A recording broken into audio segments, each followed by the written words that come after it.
టీచర్లందరూ కూడా మహాత్మా గాంధీకి అంజలి ఘటిస్తూ ఈరోజు పట్టణ ప్రైవేట్ టీచర్లందరూ కూడా మౌన దీక్ష కార్యక్రమం నిర్వహించడం జరుగుతుంది.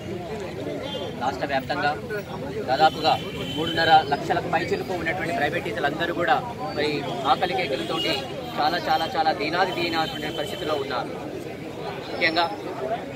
ముఖ్యంగా రాష్ట్ర ప్రభుత్వం ఇచ్చినటువంటి కరోనా టైంలో రాష్ట్ర ప్రభుత్వం ఇచ్చినటువంటి స్టేట్మెంట్ వల్ల పేరెంట్స్ ఎవరు కూడా ఫీజు కట్టకూడదు అనేటువంటి ఒక స్టేట్మెంట్ వల్ల మరి పేరెంట్స్ ఫీజు కట్టకపోవడంతో యాజమాన్యాలు టీచర్లకి జీతాలు ఇవ్వకపోవడంతో గత 8 నెలల నుంచి మరి ప్రైవేట్ టీచర్లందరూ కూడా మిక్కిలి దీనటువంటి పరిస్థితిలో ఉన్నారు.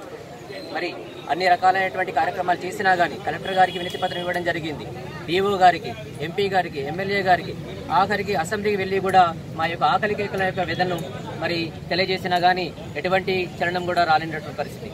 ఇప్పటికైనా దయచేసి రాష్ట్ర ప్రభుత్వం ప్రైవేట్ టీచర్ దాదాపుగా 3.5 లక్షలకు పైగా ఉన్నటువంటి ప్రైవేట్ టీచర్లను గురించి ఆలోచించి మరి వారికి మరి నిరుద్యోగ భృతిని చెల్లించాలని, ప్రతి ఒక్క ప్రైవేట్ టీచర్ కూడా నెలకు ఒక 20,000 చొప్పున నిరుద్యోగ భృతి చెల్లించాలని చెప్పేసి ఈ ప్రైవేట్ టీచర్లు రాష్ట్ర వ్యాప్తంగా అన్ని నియోజకవర్గాల్లో కూడా మరి మౌన దీక్ష కార్యక్రమం ఈ అక్టోబర్ 2న నిర్వహించడం జరుగుతుంది. Thank you.